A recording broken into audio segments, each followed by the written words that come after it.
After Realme unveiled their Realme GT Master Edition, they finally released their new flagship killer, which is the new Realme GT Neo 2. This phone is released only in India and China as of recording this video. There is no official announcement on global release, but despite that, it's really a good phone to get now. This phone is truly one of the best phones at this price right now. Pricing will be at AHH Xiaomi Manila.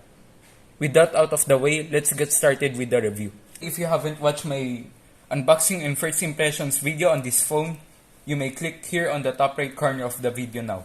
Bundled in the box, we have here the 65 watts charging brick, the USB Type-C cable, soft matte finish case, manuals, and SIM ejector pin. There is no 3.5mm headphone jack adapter, which is really disappointing, considering that the phone doesn't have a 3.5mm headphone jack port. Here, first thing we see when we unlock the phone is its UI. It is running the latest Realme UI 2.0, running under Android 11. This phone's display is a 6.62-inch Samsung E4 AMOLED display with 120Hz refresh rate, 600Hz touch sampling rate, and HDR10+. The display's peak brightness is at 1300 nits. Also located here on the front is the 60-megapixel selfie camera, which is positioned in a really good spot because the selfie camera will be unnoticeable when you use this phone horizontally. Side frame is made out of plastic. On the top of the phone is the noise cancelling microphone. Here on the left is the volume rocker. Here on the right is the power button. Here on the bottom of the phone is the SIM tray, which supports dual SIM only. No micro SD card support, unfortunately. And also located here is the secondary microphone, USB Type-C port, and finally its bottom firing speaker. Finally, we are moving on the back of the phone. Here we can see the blue color of this phone. Realme didn't specify whether this phone is made out of which material here on the back, but my guess is that it is made out of polycarbonate. The blue color is really flashy and showy, but out of the bunch, for me personally, the blue one really is the best color and its color stands out when it is reflected by light. If the flashy look of the color blue doesn't fit your aesthetic, then the black one might be the one for you. Now let's go and talk about the camera setup here on the back. Starting from its 64-megapixel Samsung ISOCELL main camera, 8-megapixel ultra-wide, and finally 2-megapixel macro camera. Let's now see their image quality. Starting off with the 1x, 2x zoom, 5x zoom, 10x, and finally 20x. Now, personally for me, this camera is quite good because even at 5x zoom, the quality of the image is still pretty decent and usable, and slightly unusable images at 10x zoom.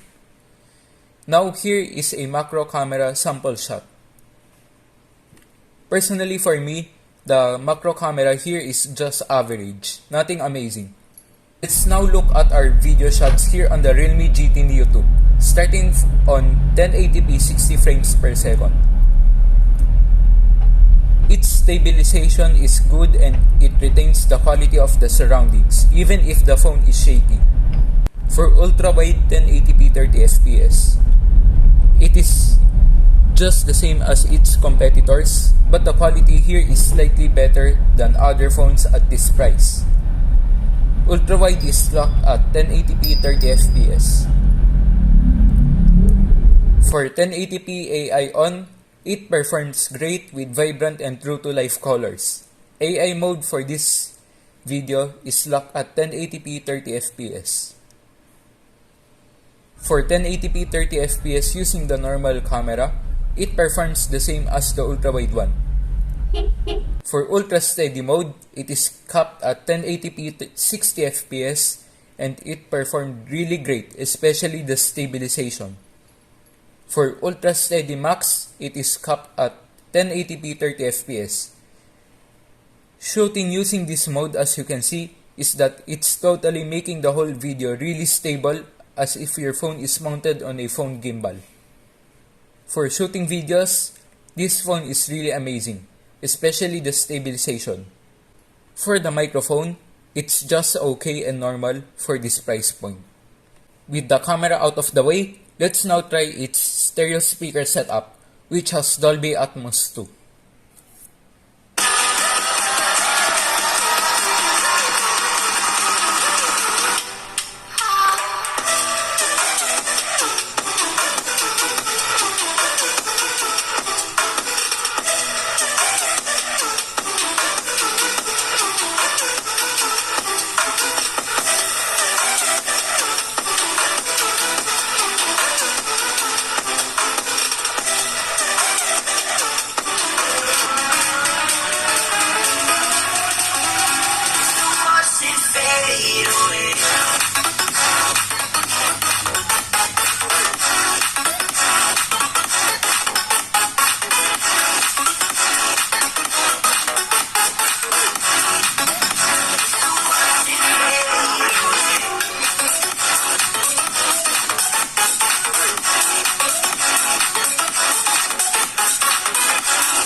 I will be leaving you guys in judge of that.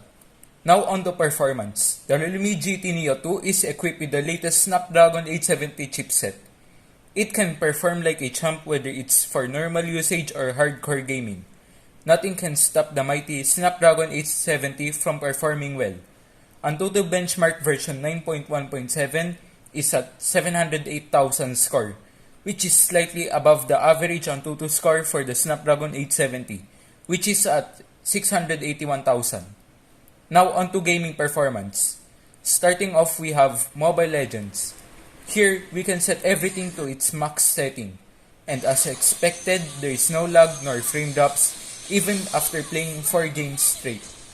Here on Genshin Impact, with all max settings cranked up to its max setting, most of the time it won't lag, but still, there will be a couple of dips here and there, especially when fighting with creeps. On PUBG Mobile, we can set our graphics to Ultra HD, but frame rate will be capped at Ultra.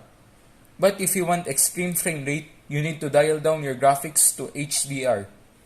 Here on Call of Duty Mobile, we can set our settings to the highest possible setting. Now, let's tackle about its battery. Here, we have a 5000 mAh battery, which performed like a champ in the last few days that I used this as my daily driver. It can last me a full day of use with some slight gaming and more on social media use and a bit of media streaming. When fueling its empty tank back to full, as advertised by Realme, it can do that in 36 minutes with its 65 watts charging speed. Final verdict here on the Realme GT Neo 2 is that it's truly a flagship kind of experience, especially with its build quality and performance. It totally performs like a true beast whether you're using it normally or you're playing heavy game titles. Camera here is decent, battery life is amazing. Performance is great, build quality is solid, sound system is solid. I mean, what could you ask for more, especially with the Realme UI in here, which is super customizable. I'd highly recommend you guys to get this as it is outstanding in both the performance department and in the camera department. Thank you guys for sticking up until the end of the video, and consider liking and subscribing as I will make a big comparison video between this phone and the Poco F3, which is coming out soon, so better turn on the notification bell too so that you won't miss out when I upload that video. Hope to see you guys again in my next video. Bye!